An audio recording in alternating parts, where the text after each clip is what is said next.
Hi, this is Adam. Welcome to another of my videos on my Pulitzer Prize journey. This is the time when I talk about some of the books that I have read in my quest to read all the Pulitzer Prize for fiction that I have come across. As of today, I have completed 24 novels of the Pulitzer Prize, and in each of these videos that I'm discussing the books that won the Pulitzer Prize and my reactions to the stories, I have decided that I'm going to talk about 3 books at a time, so then that way the videos can be about the right length and give you some content and some insight, and hopefully make you want to see the other videos that I've also included. And also it gives me a little bit of a chance not to talk about too many books all at one time, and to break up the conversation and have it be about less books, but also make it feel like you got a little bit of a taste of what the book was about, so I can give some insight and a little bit of a summary and just some of my thoughts about reading the book. And then that way we can you can give me some feedback and some comments in the description below, and then we can talk about some other books later in the series as I am able to post more videos. And again, please, I want this to be as interactive as possible, so share your comments with me in the comment section below. And again, if you like this video, give me a thumbs up, like and subscribe to my channel, and let me know if you would prefer more videos about the same type of content, or if you've seen some of my other videos, and you can say if you prefer the content that I have in the other videos as well. So let's go ahead and get straight into it and talk about the three more of the Pulitzer Prize winning books for fiction that I have read. And all of these are actually books that I'm going kind of I'm going in the order that I read them. So my last video where I talked about To Kill a Mockingbird and Olive Kitteridge. That video was a video of the End of the Road by Cormac McCarthy. Those were books that I had read before these ones. And so the books that I'm talking about today are books that I read about 6 or 7 years ago. So the books that I'm covering today, The Bridge of San Luis Rey, The Old Man and the Sea, and 1,000 Acres, like I said, I read about 2014, 2015, right around there. So let's go ahead and get straight into it. So the first book that I'd like to talk about is The Bridge of San Luis Rey. It's a book written by a man called Thorton Wilder, and it won the Pulitzer Prize in 1928. So this was a Pulitzer Prize winner from quite a while ago, a little bit of an older story. So the first, just to give you some context in case you don't know, the first Pulitzer Prize award was given in 1918. So this is about a decade later. Thornton Wilder is most famous for probably his play Our Town, which also won a Pulitzer Prize, and is still often produced and performed across America today. I know I saw it at a high school about 15 years ago, and I actually saw it at the Shakespeare Festival in Southern Oregon even more recently than that. So Wilder's most known for a couple of his plays. He also won a Pulitzer Prize, I believe, for another play called The Skin of Our Teeth, which I actually haven't read yet. So he did write a few novels.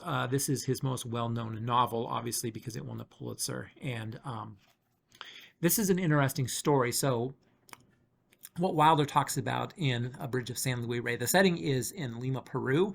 The setting for the story is back in the 1700s. So this is a time period in Peruvian history when the Spanish were the colonizers of Peru. And so this is still the era when Peru is not an independent country. Peru is under the rule of the Spanish Empire. And so it's interesting. I don't believe that Wilder ever went to Peru himself. So I think that he is, and he admits that he got his ideas from other places, and he cobbled together some ideas from other places. And so reading French literature, I think, gave him some of the ideas for the main characters and kind of the quest for what Wilder is about to do. So I don't believe that he's talking about Peru from firsthand experience. But let's go ahead and get straight into the story. So there's a man whose name is Brother Juniper, and so he is a Franciscan priest, and living in Lima, and he hears, well, he's an eyewitness to a shocking event. And the event is there are 5 people who are killed while they are walking across an ancient Incan bridge that collapses into a gorge. And so the 5 people who are on the bridge are all killed.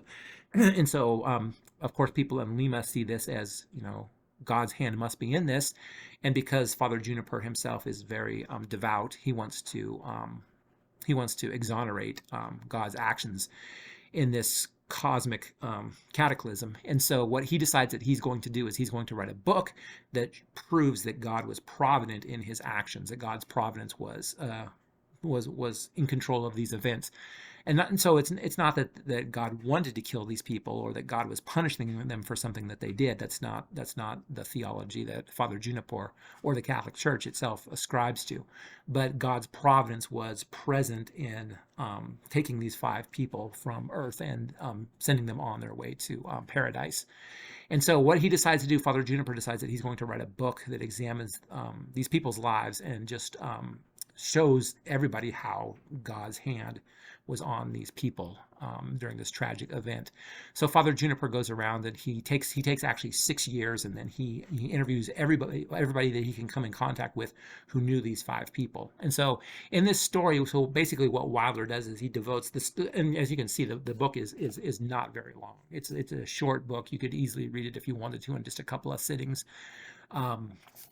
I was actually in a play while I was reading this book, and I was when my character wasn't on stage or we were in rehearsals and I had some downtime, I was reading this book, and it didn't take very long to get through it. So it is a little bit of a dense read. There's not a lot of dialogue in it. There's a lot of Wilder in some ways. I found him to be kind of a little bit of a stilted writer.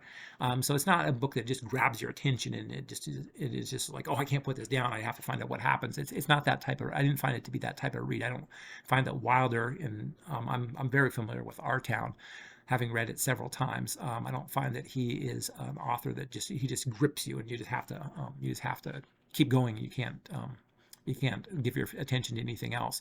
But I think Wilder is a very thoughtful writer, and I think he really says exactly what he wants to say. So the book is just divided into 5 short chapters, and in each of those chapters, he's just examining the 5 people who died. And it's not that there's one chapter for each individual, because he kind of wants to have an introduction and he wants to have a kind of a conclusion.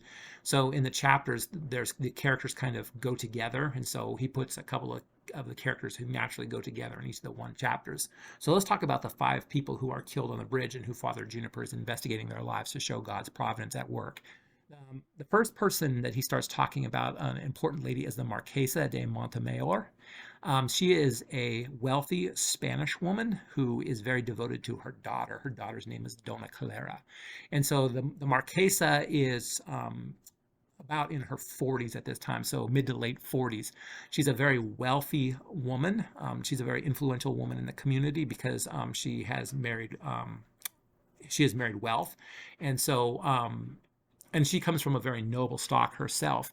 One of the interesting features about the Marquesa is that she is not beautiful. So she has kind of an unappealing physique, and so she's described as being ugly in the book. And so that she always has, because she's so prominent in society and she has so much influence in society because of her wealth and because of her position, this one avenue where she obviously is not up to par with many other people, this causes her to have a little bit of an inferiority complex. She doesn't feel good about herself because of her physical appearance is so lacking. And then, of course, an interesting, what Wilder does, an interesting aspect of this story is the Marquesa's daughter, Dona Clara, happens to be extremely beautiful. And so she has a very, very beautiful daughter. And so, and as the Marquesa grows up, as the Marquesa's daughter, I should say, grows up, the Marquesa is completely devoted to her daughter, and she just she lives her life for her daughter. And I think when the daughter is younger, the daughter appreciates the devotion that the mother has. But then as she gets older and she wants to be her own person, the Dona Clara, the beautiful daughter, she starts to resent her mother, and she starts to feel that her mother is stifling her life. In fact, she has such a hard time because her mother is so consumed with loving her daughter and just celebrating her daughter, that her daughter, when she is of age, she marries very successfully and a very prominent man, and they actually move back to Spain. And so, and part of the reason that the book says is that Dona Clara wants to get away from the Marquesa is because she finds her, she just can't. She is just smothered by her mother's love and affection. And then, of course, while while her daughter moves to Spain, the Marquesa then becomes devoted to writing her these letters and just pouring out her love and her devotion to her daughter through her letter writing. Um, One of the people who also is on the bridge that dies with the Marquesa, a traveling companion of the Marquesa, her name is Pepita, and Pepita is a servant. And there's an interesting part of the story where the Marquesa finds out that Pepita does not enjoy being a servant to the Marquesa. And Pepita has not been a servant to the Marquesa for very long. In fact, she was living in a Spanish abbey with a very formidable abbess, lady named Madre Maria del Pilar. And so as they're about to go across the bridge, just a little while before they go across the fateful bridge, it so happens that Pepita has written a letter back to her Spanish abbess, Maria de Pilar, asking her if there's any way that she can get out of being a servant to the Marquesa. She doesn't enjoy it. And she writes this letter, and then it just so happens that the Marquesa reads the letter in Pepita's absence. And then she truly finds out, wait a second, this girl does not enjoy being in my employ. And she finds out, she's always been kind of blind to other people's opinion of herself because she's only been so focused on herself and her family, and then also, taking care of her daughter and her daughter's needs. And so for the first time, the Marquesa sees the impact that her life and her choices have on other people. And she confronts Pepita about this. And she says, this is really how you feel? And Pepita says, yes. And then she says, but I'm not going to send a letter. I changed my mind. I'm not going to send a letter back to Madame de Pilar. It would not be a brave thing for me to do. And so she decides not to send a letter. But in that moment, the Marquesa decides that she's going to change her life. She's going to start treating Pepita much better, that she's going to be less self-absorbed, that she is going to be thoughtful of other people. And so by just this action of Pepita's, the Marquesa has had a chance to self-evaluate. And of course, this is all just days before they have their fateful crossing across the bridge. I'm going to read, since we're talking about this section of the story, I want to read just a little bit of Wilder's novel to you, so you can kind of get an idea of what his writing sounds like. But the person who saw the most difficult hours of the Marquesa was her little companion, Pepita. This is before the Marquesa discovers Pepita's letter. Pepita was an orphan and had been brought up by that strange genius of Lima, the Abbess Madre Maria del Pilar. The only occasion upon which the two great women of Peru, as a perspective of history was to reveal them, met face to face was on the day when Dona Maria called upon the directress of the convent of Santa Maria, Rosa de las Rosas, and asked if she might borrow some bright girl from the orphanage to be her companion. The abbess gazed hard at the grotesque old woman. Even the wisest people in the world are not perfectly wise, and Madre Maria del Pilar, who was able to divine the poor human heart behind all the masks of folly and defiance, had always refused to concede one to the Marquesa de Montemayor. She asked her a great many questions and then paused to think. She wanted to give Pepita the worldly experience of living in the palace. She also wanted to bend the old woman to her own interests, and she was filled with somber indignation, for she knew she was gazing at one of the richest women in Peru, and the blindest. She was one of those persons who have always allowed their lives to be gnawed away because they have fallen in love with an idea several centuries before its appointed appearance in the history of civilization. She hurled herself against the obstinacy of her time and her desire to attach a little dignity to women. So that's Wilder's prose and the way that he writes, and it's a lovely story, and I'm very glad that I read it. So a couple of the characters in the story that I think I owe some time to spend talking about. So there are two brothers, Esteban and Manuel. Now, as it just so happens, they also have a connection to the Madre Maria del Pilar. So they were both orphan boys, and they grew up under the protection of the Madre Maria del Pilar and her convent. And they're very, very, very devoted to her, by the way. They appreciate everything that she has done for their lives. And the brothers are just inseparable. They just get along very well, and there's a strong connection. But as they turn into young men and they start thinking about their future and their lives, it just so happens that both of the men meet and fall in love with this beautiful actress. Her name is La Perriochelle. And she was a young woman who was at first a singer, but then after she had some success singing, she turned to stage acting. This is, of course, before movies. So when I say that she's an actress on the stage. And so she travels around Lima. She travels around Peru, and she performs to the people who are coming to. Her reputation is immense, and so they come to see the great La Perle Shell. And so both of the men independently, the brothers, they fall in love with this beautiful actress. And of course, because she's considered upper class, and these boys, growing up in a convent and, just kind of working as laborers, they have really no shot at ever being in the same, romantically allied with this beautiful actress. And in fact, she is already with another man, and so she has a viceroy that she's attached to, and she actually has had several children with a viceroy. I'll get back to a little bit more about her story because that'll impact a little bit later on. And so the two brothers are completely devoted to each other, and Esteban and Manuel, loving the same woman, that could lead to a rift. And so Manuel gets injured. He has some metal that he has a metal injury, and some metal cuts his knee up pretty good. And so his wound becomes infected, and Esteban decides that he's going to he's grieved, because what eventually happens is Manuel eventually dies from his infection. And so now Esteban feels that a loss, because he's given up everything for his brother, and he's given up love, and he's given up his idea of his connection with his brother. So he decides that he's going to join with a captain. He's going to take a job on the ship sailing around the world.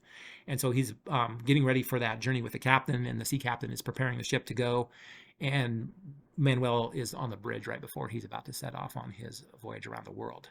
And then the two other people we need to talk about who are on the bridge, and I want to make this, this video is already getting kind of long, so talk about these two people really briefly. Uncle Pio and Jaime. And who these people are, so Uncle Pio is the man who discovered La Perle Shell, the singer slash actress. He discovered her when she was a young girl singing in a tavern in Peru, and so then he's taken her in because he sees her great talent, and he wants to kind of foster her talent, and he's kind of like he has connections with the upper class, and so he can bring her into a position where she as a singer and later as an actress is going to be seen by people who matter in terms of high society, and who can get her connections to other opportunities to further her career.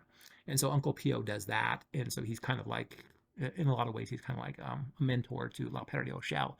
So as I mentioned before, she has 3 children with a viceroy, and one of these children is a boy named Jaime. And so Uncle Pio comes to her as La Perle Shell is getting older. She starts she catches a disease, and she herself becomes disfigured, and then she realizes that she's not going to be able to continue in her career as a stage actress, because appearance is so important. And so she's thinking of now the only thing that really matters to me at this point in my life is my children. And so she's going to do what she can to, make better opportunities for her children. And so then she sends her son, Jaime, to Uncle Pio, and Uncle Pio promises to take him back to Lima and teach him the art of singing and stagecraft, so that he can become somebody in the future too. And so Uncle Pio and Jaime are actually headed across the bridge on their way back to Lima, when they're the 4th and 5th people who fall into the chasm and in their lives. So Brother Juniper writes the book about these people's lives, and the Catholic Church declares that Brother Juniper is a heretic, and so he has no business to investigate this, and he has no business to try and exonerate God. God doesn't need defense. God doesn't need people justifying his ways to man, echoing Dante there, or maybe the opposite of Dante. But the Catholic Church declares that Brother Juniper is a heretic. The book is burned. Brother Juniper has to sacrifice his life in the fires. And so then the question is what is the ultimate? What is Wilder's position on God's providence? And so where does Wilder come down in this whole thing? And of course, the very end of the book talks about how these people, the way that they lived their lives and the love that they had for their fellow man, that's what made them, that's what made them have a connection to the world. And so A very famous final line of the story, which is often quoted and which I will read, is even memory is not necessary for love. There's a land of the living and a land of the dead, and the bridge is love, the only survival, the only meaning. So there is the conclusion to Thornton Wilder's story.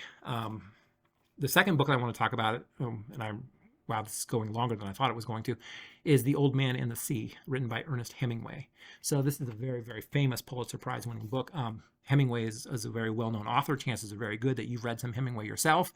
I certainly have. Other books by Hemingway that I've read are For Whom the Bell Tolls, and also The Sun Also Rises. So Hemingway, one of the very famous American authors. Interestingly, his career was considered a little bit in a slump when he got around to The Old Man and the Sea. He hadn't written anything that had really gotten a lot of critical acclaim, probably since For Whom the Bell Tolls, which was written back in the 30s. And so when this book finally came out, it won the Pulitzer Prize in 1953. This was kind of a book that revived people's interest in Hemingway, and people thought, well, maybe Hemingway isn't as washed up as we thought that he was. So this is a book that's often assigned, and you can see again, this book is very short, so barely 100 pages, if that, depending upon which edition you're reading. This is a book that's often assigned in high school, and I think the reason for that is just basically one reason is it's short.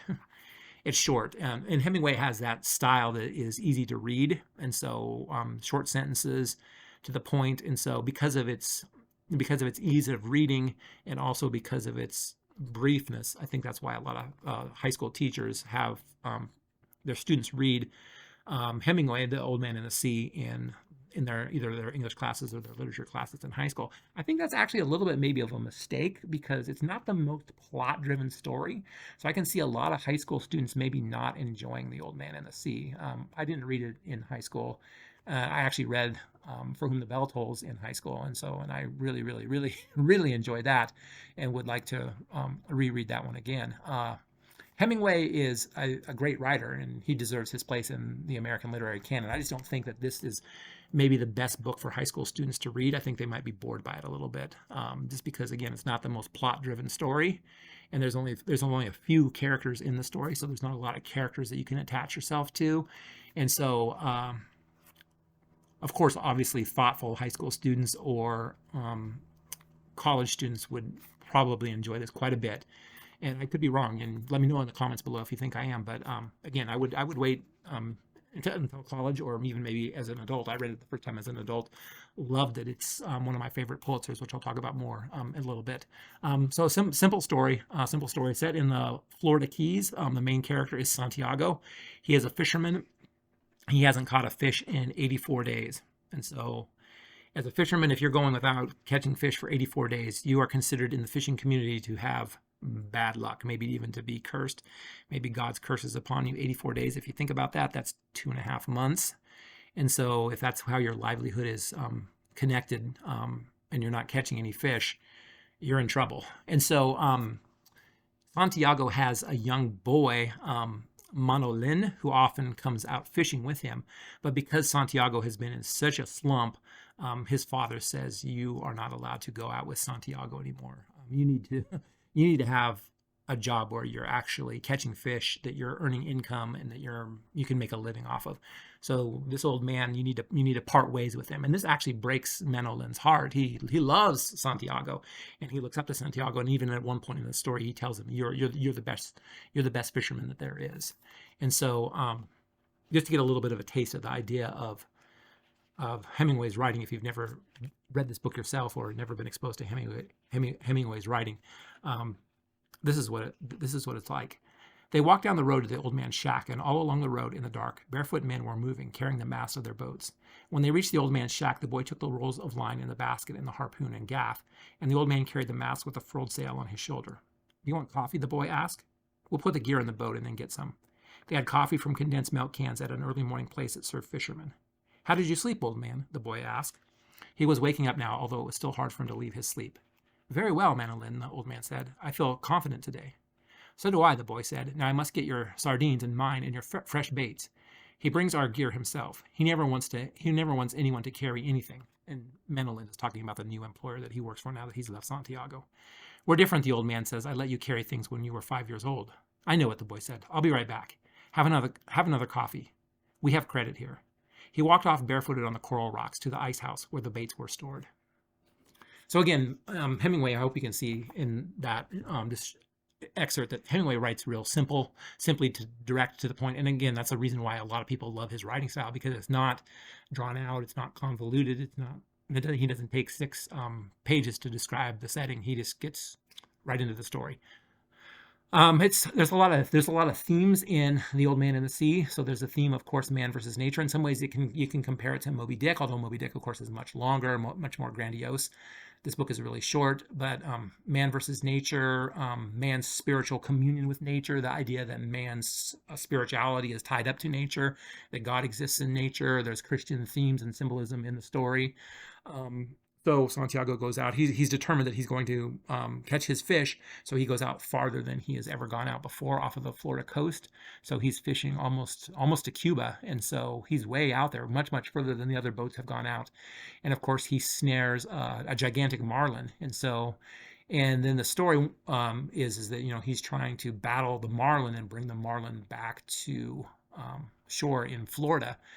And it's quite a journey. It's quite an epic journey because he's gone out so far. I won't spoil the ending for you. Anybody who has not read it deserves to be able to read it on their own. But yeah, just some surprises come up, and the difficulty of the marlin. And one of the big ironies, of course, in the book.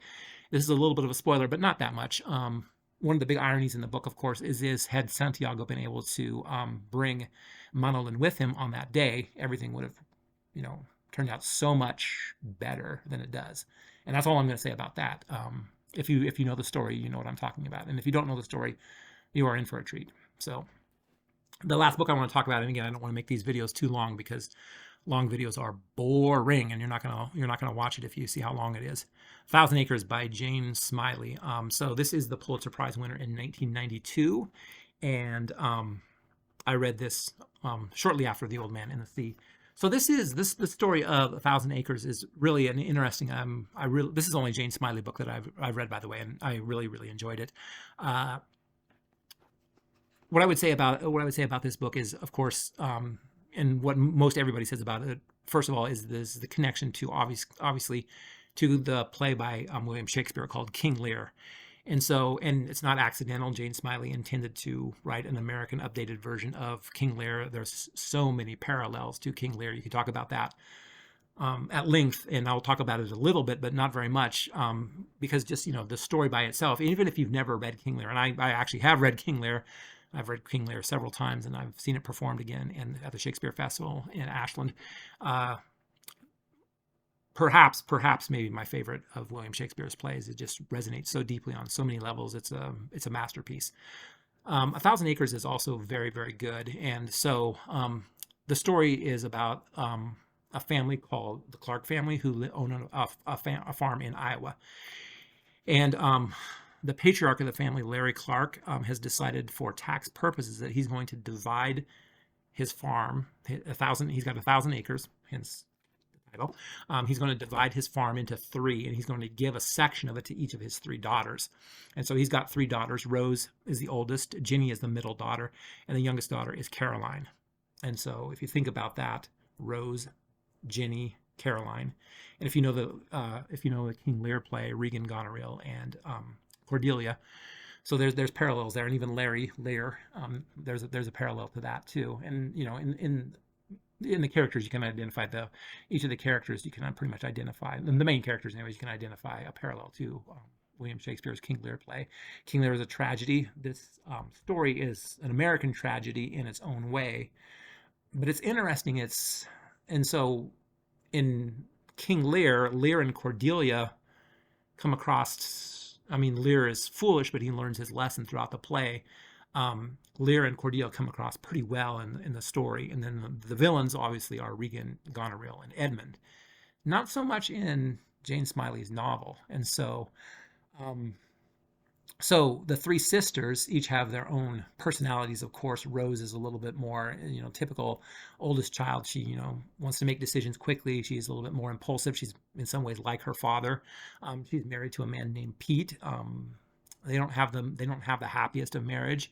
Ginny's the middle daughter. She's trying to not so much. She's not like Goneril. She's not kind of, because Goneril certainly wasn't the peacemaker in King Lear, but Ginny's kind of taken on the role of being the family peacemaker, trying to bring all the warring factions of the family together. Ginny's married to a man named Ty, and Ty has a lot of ideas about what he wants to do with the farm. He's very successful and in a lot of ways, but he's also willing to think for himself.